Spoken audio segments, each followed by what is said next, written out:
Bray, Kiagisi rapper, Bezos Esther, Master Music baby, Masterland.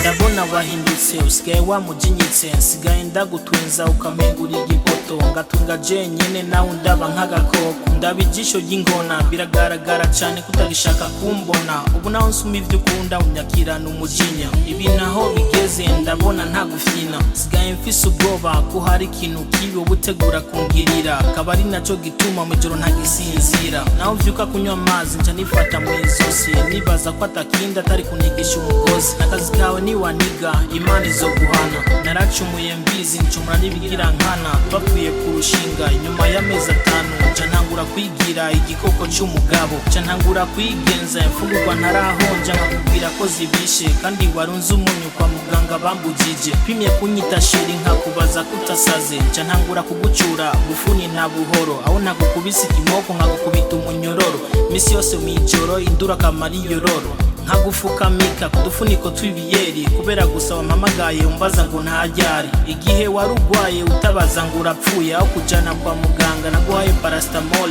aho naho nakubwiye ngo narakimwe wewe ugwaye n'amafyeri y'abagore, aho gufata umutima wawe ngo ndawugira ikibanza nyamukuru, niyamira mu kabare mborego ntera iduru, babarira madame.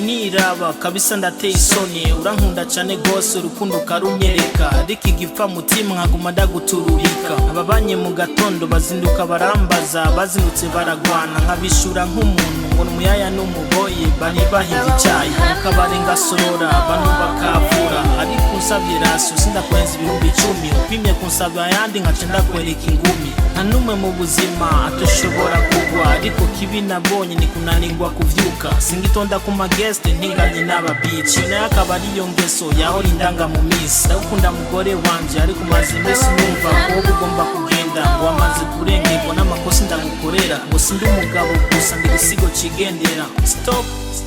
ntugende wowe unyishe, ndemeye ibiganiro, nayo akado wansaba ndakubwira ntiyoboneka, uno musi ndahinduye nukuri yoboneka.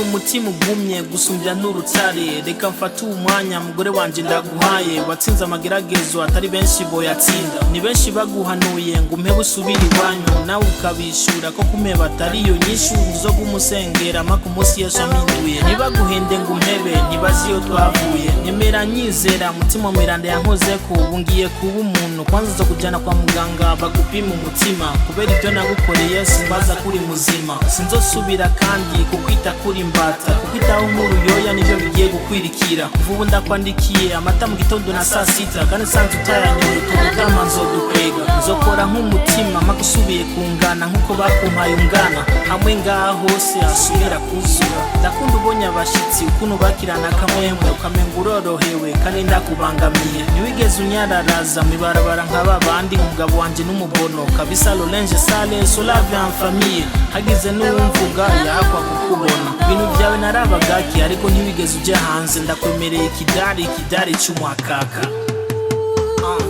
Yoshe White City Haki Cloud, yes